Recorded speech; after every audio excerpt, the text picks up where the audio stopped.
जम्मू कश्मीर के lieutenant governor Manoj Sinha ने वादी में स्कूल खोलने का इशारा दे दिया है। जी हां, उन्होंने ट्वीट करते हुए ये इशारा दिया है कि अब यूटी में स्कूल खोले जाएंगे। उनका ट्वीट भी सामने आया है। उन्होंने ट्वीट किया है कि कोविड की सूरत हाल अब बेहतर हो रही है। एलजी ने लिखा कि स्कूल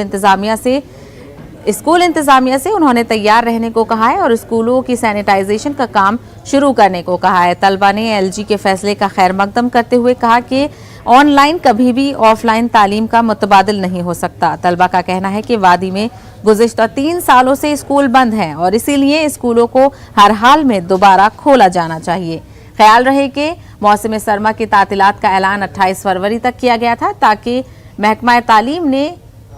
महकमा तालीम ने 21 फरवरी से स्कूल खोलने की तजवीज दी है। प्रकृति और यहाँ की परंपराओं के साथ खिलवाड़ बंद होगा, कोई छेड़छाड़ नहीं होगी। इसके बाद हम कह रहे हैं कि हमारी सरकार बनते ही 4 लाख रोजगार दिलवाएंगे। अब आप पूछोगे कि कहां से आएंगे 4 लाख रोजगार, क्योंकि सब कहते हैं चुनाव से पहले। हम बताएंगे, ये जो 28,000 खाली पद है, सबसे पहले हम इनको भरेंगे। पर्यटन पुलिस बनाएंगे जिसमें नए पद बनेंगे।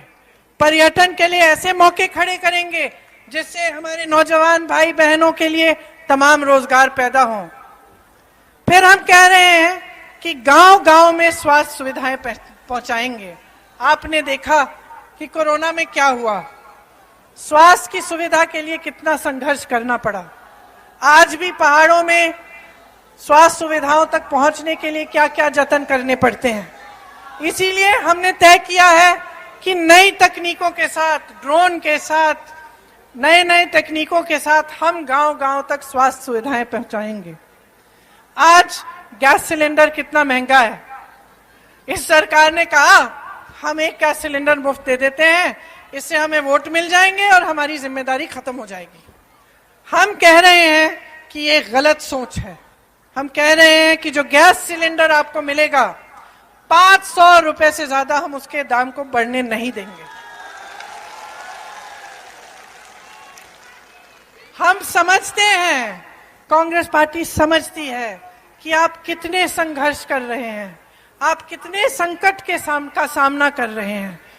तो जो सबसे गरीब परिवार हैं, जिनको सबसे ज्यादा संघर्ष का सामना करना पड़ा, वो 5 लाख परिवारों को 40,000 रुपए सालाना कांग्रेस पार्टी की सरकार देगी। मेरी बहनें, आपके लिए सरकारी बसों में यात्रा मुफ्त होगी। इसके साथ साथ पुलिस विभाग में 40% पद महिलाओं के लिए आरक्षित होंगे। यहां पूर्व सैनिक बहुत हैं। शुरू में ही मैंने आपको नमन किया। आपने जो सेवा इस देश के लिए की, उस सेवा के लिए ये देश हमेशा आभारी रहेगा। तो खटीमा